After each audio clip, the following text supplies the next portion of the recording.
So, Joel, we're going to talk this morning about the books of Samuel.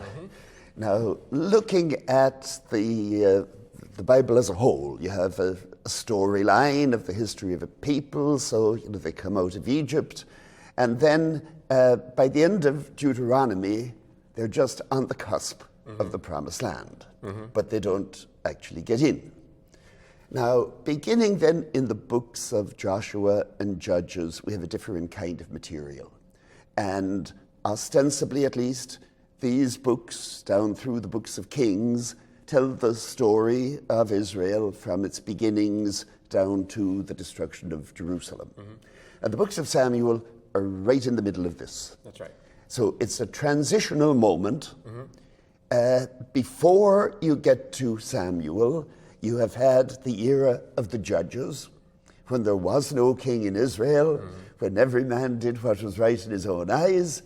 And then in the books of Samuel, you begin to get some structure injected into this. Yeah. Samuel, the books of Samuel really are about kingship, I think. This is, in many ways, the main subject. It is the transition from the pre-monarchic period in Joshua and Judges, and then the initial stages of what it means to have a king, transitional stages for the people, for the nation, before getting into sort of the more chronological progression of kings that we get in the books of Kings.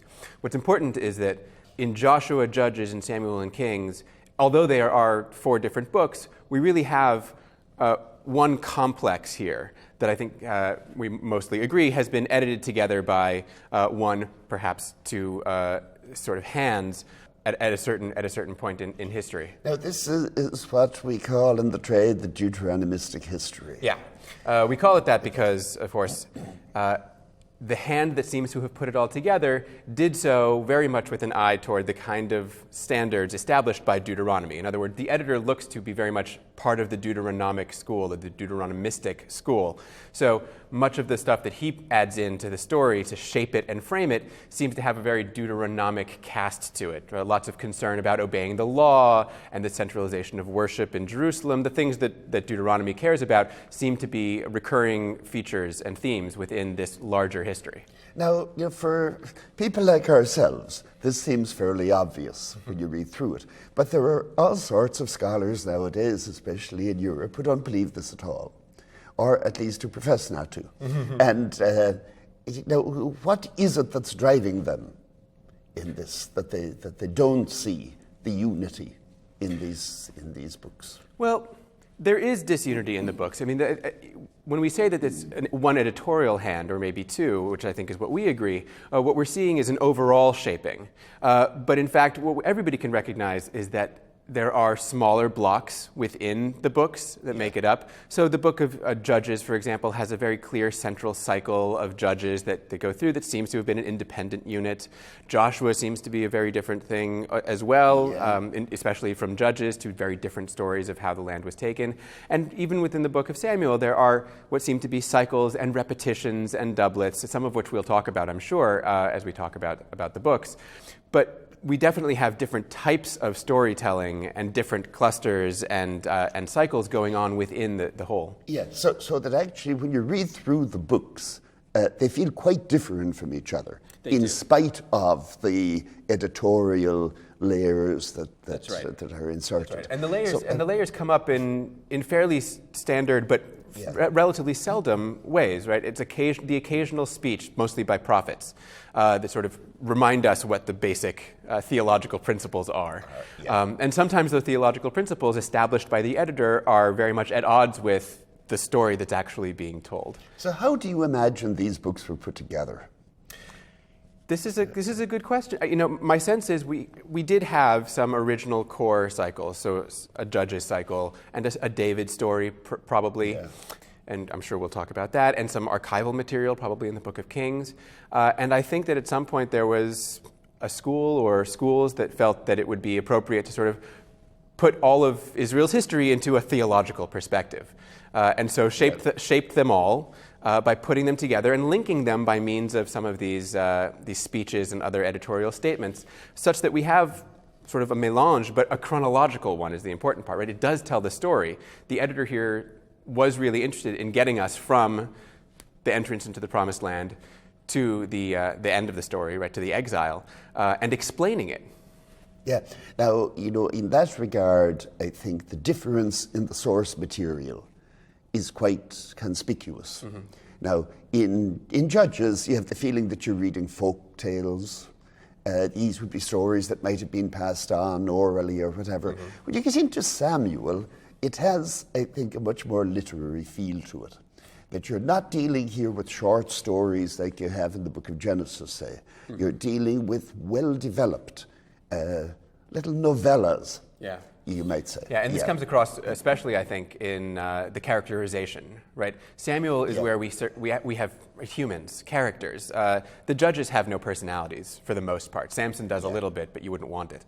But David and Saul and Nathan and Solomon even, right? They really have personalities that are developed in long, lengthy stories. And when you move on into Kings, you lose that again to a great degree. Exactly. Now, what you gain in Kings, if it is a gain, is that you will have all sorts of cross-references. Mm-hmm. You will get mention of kings of other nations. Mm-hmm. It will become possible to reconstruct history. Yeah.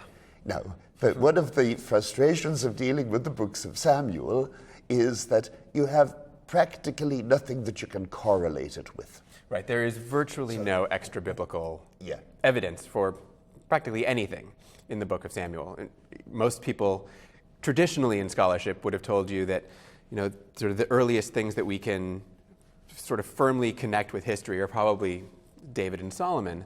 And that has now been lost also, as you know, so that many scholars will say, there was no David and there was no Solomon, and won't sort of accept anything in the Bible as historical for quite some time thereafter. So there is an authentic question in scholarship as to whether Samuel is an actual book of history, right? Is this something that we can glean any information from when there is no, there is no Mesopotamian stela that shows us the name of the Israelite king as we have for later kings like Jehu, for example, or Omri. We have almost nothing for David and Solomon. What have we got for David?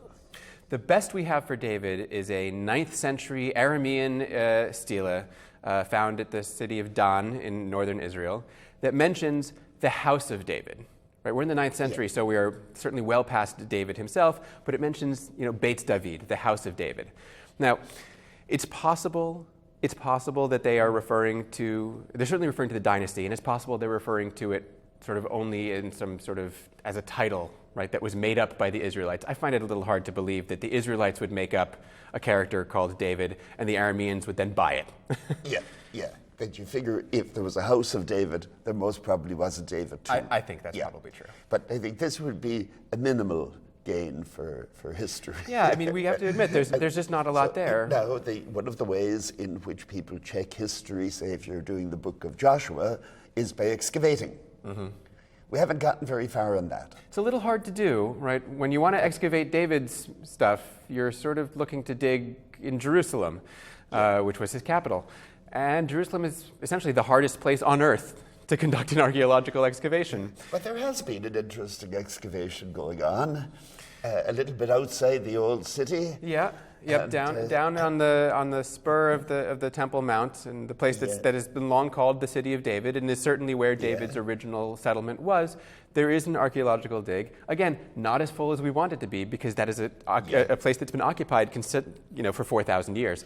But they're discovering interesting things there, some major architectural remains. Every few years, a new one is identified as being David's palace. I'm not sure that we know which one is. But the main one that I had in mind was the one Eilat Mazar came up with a couple of years ago, which is essentially the outline of a big house. Yeah. So if you have a big house in that location, David's palace. Yeah, this is. I visited the city of David a year and a half ago, and toured it with an archaeologist who said, "This is the one that Eilat Mazar thinks is David's palace." And then he paused and said, "I don't really think so, though."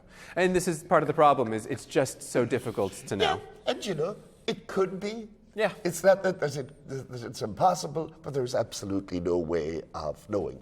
Where does that leave us then with reading the books of Samuel? Does it matter whether any of this happened or not?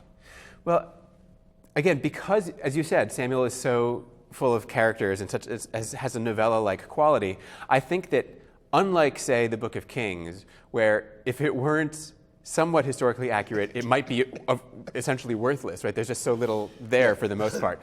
That with Samuel and with the story of David, there's so much in it, so much richness in terms of sort of ethics and morals and just general storytelling. The narrative of it is so rich that I think what we have gotten out of the Book of Samuel, sort of historically in terms of its history of interpretation and the way it's been taken up in various religious traditions, it doesn't need to be historical in order to be worthwhile. Yes, Robert Alter made the argument that one of the real values of the Hebrew Bible is that it gives us some of the earliest prose fiction. Mm-hmm.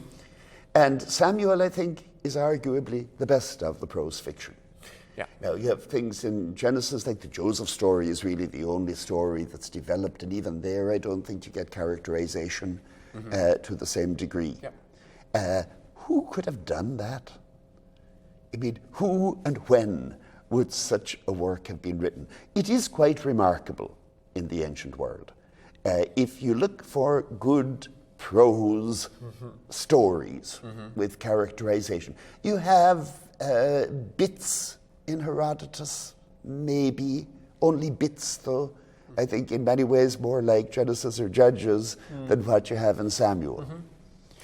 Yeah, I don't have a problem dating it relatively early. Again, the question is what the scope is. Yeah. Right? So if we're talking about the full sweep of Samuel, again, I think that we have to recognize that it was probably put together in fits and starts and bits and pieces over a few hundred years.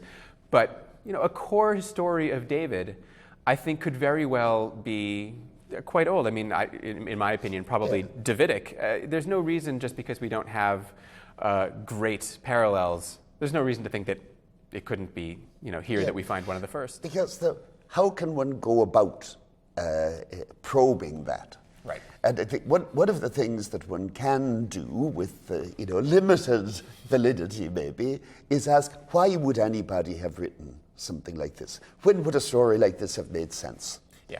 And so if you are trying to explain away some of the things that David did, that would probably have been a little bit more urgent when either he was still alive or his immediate successors were on the throne. Yeah. We'll be dealing here with a lot of political propaganda. Sure. And in fact, that as a genre goes back quite a long way. I mean, there are good 14th century examples, shorter, but 14th century prose texts that do exactly this, that attempt to justify a king in narrative form by telling the story of how it is that he came to power. So I think the idea of this being relatively early doesn't bother me in the slightest. Yeah. At the same time, I think we would both agree that the final product has to be later, say, than the Babylonian exile, at least. Sure. And this remains a great riddle, I think.